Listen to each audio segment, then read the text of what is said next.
নমস্কাৰ জ্ঞান বৃক্ষ নলেজ চেনেললৈ সকলোকে স্বাগতম জনাই আজি পুনৰ আহিলো এটা নতুন ভিডিঅ' লৈ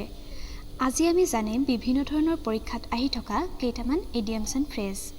প্ৰথমতে আহিছো টু কিপ আণ্ডাৰ ৰেপছ ইয়াৰ মিনিং হ'ল কিপ সিক্ৰেট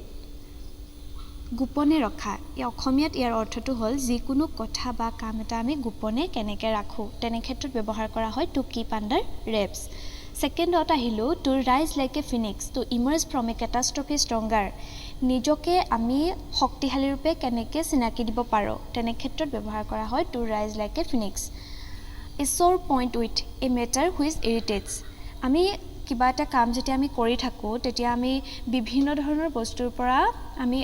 অশান্তি পাওঁ কেতিয়াবা ধৰি লওক কোনোবা মানুহ এজন আপুনি কাম এটা কৰি আছে আৰু আপোনাক মানুহ এজনে আহি ডিস্টাৰ্ব কৰি আছে কিবা কথা কৈ আছে বা কিবা নকৰিবলগীয়া কাম কিছুমান কৰি আছে তেতিয়া আপুনি তেওঁৰ পৰা অলপ অশান্তি পাইছে ইৰিটেট হৈছে তেনে ক্ষেত্ৰত ব্যৱহাৰ কৰা হয় a sore point with তাৰ পিছতে আহিলো by leaps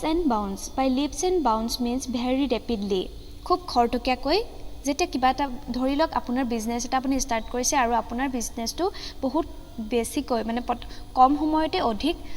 লাভৱান হৈছে বা আপুনি বেছি আগবাঢ়ি গৈ আছে তেনে ক্ষেত্ৰত ব্যৱহাৰ কৰা হয় by leaps and bounds তাৰ পিছত আহিলো a bolt from the blue means some unexpected bad news কেতিয়াবা আমাৰ কি হয় আমি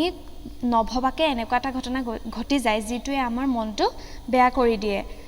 আপুনি ভবা নাছিল যে এনেকুৱা এটা বেয়া ধৰণৰ ঘটনা আপোনাৰ জীৱনত হ'ব বা আপোনাৰ লগত আপুনি শুনিবলৈ পাব কিন্তু সেই ঘটনাটো যেতিয়া হৈ যায় আনএক্সপেক্টেডলি তেতিয়াই আমি ব্যৱহাৰ কৰোঁ a bolt from the blue ইয়াৰ পিছত আহিলো to feather one's own nest to work selfishly আমি